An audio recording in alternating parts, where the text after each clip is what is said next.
Faut-il augmenter le prix des produits mauvais pour la santé ou mauvais pour l'environnement? C'était le match de la semaine, c'est l'heure du débrief.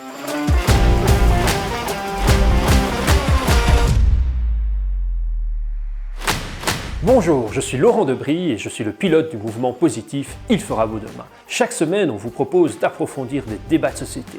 On vous présente les enjeux, les arguments. On organise des ateliers citoyens en ligne pour vous demander votre avis et décider ensemble des priorités de notre futur mouvement politique. Le match de la semaine s'est concentré sur la taxe carbone. Doit-on payer plus cher les produits qui contribuent au réchauffement climatique? Fin du monde ou fin du mois, faut-il choisir? Les équipes sont rentrées au vestiaire, débrief.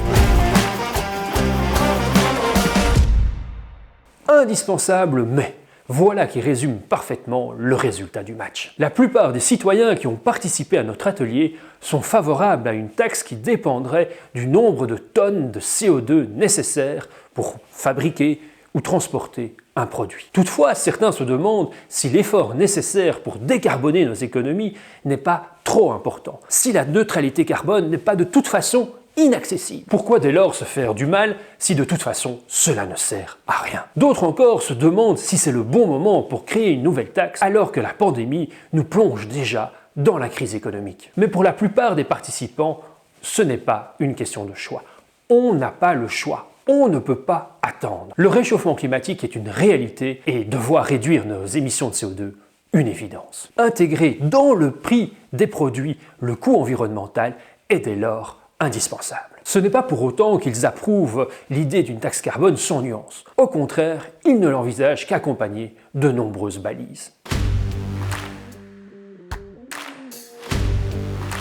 Avant toute chose, les participants réclament de la cohérence. Les citoyens changeront de comportement par conviction, pas sous la contrainte. Si on se contente de les taxer sans les convaincre que la mesure est vraiment importante et sans qu'ils soient sûrs que chacun fera sa part d'effort, au mieux, ils payeront la taxe sans changer de comportement, au pire, ils se révolteront. Pour les convaincre, une taxe carbone doit s'inscrire dans une politique globale, sinon cela n'a pas de sens. Pas question de taxer le carbone et, dans le même temps, de mettre en œuvre des politiques qui augmenteraient la pollution. Pas question d'appliquer la taxe carbone à certains secteurs et d'en dispenser d'autres alors qu'ils sont plus polluants. Pas question non plus d'utiliser les recettes pour financer la dette publique ou d'autres politiques. L'argent doit être réinvesti dans la lutte contre le réchauffement climatique. Isoler les bâtiments, soutenir les consommateurs, surtout les plus pauvres, aider les entreprises à changer leur mode de production. Il serait aussi absurde de faire cela uniquement au niveau belge. La lutte contre le réchauffement climatique doit être un engagement fort au niveau européen, au minimum. Sinon,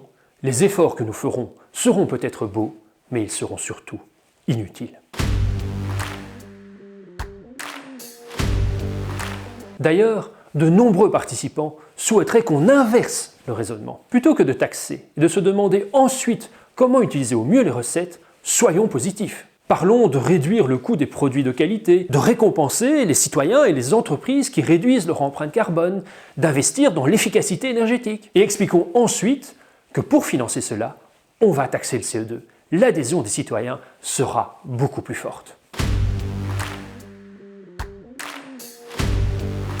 Pour les participants, une taxe doit aussi être une pièce d'un puzzle bien plus large. Pour les convaincre, il faut d'abord les informer et parier sur l'intelligence des citoyens, pas seulement sur leur portefeuille. Les consommateurs devraient pouvoir comparer les produits, savoir s'ils contiennent beaucoup de CO2. On pourrait imaginer par exemple un carbone score comme il existe un Nutri-Score. Et attention, taxer paradoxalement, cela peut aussi vouloir dire autoriser. Ceux qui seront prêts à en payer le prix pourraient continuer à polluer. Ce serait injuste socialement et pas très efficace. C'est pourquoi, pour les produits les plus nocifs, il ne faut pas hésiter à les interdire tout simplement. Il faut aussi proposer des alternatives. Après tout, si on taxe, c'est pour changer les comportements. S'il n'existe pas d'alternative, c'est juste un impôt bête et méchant.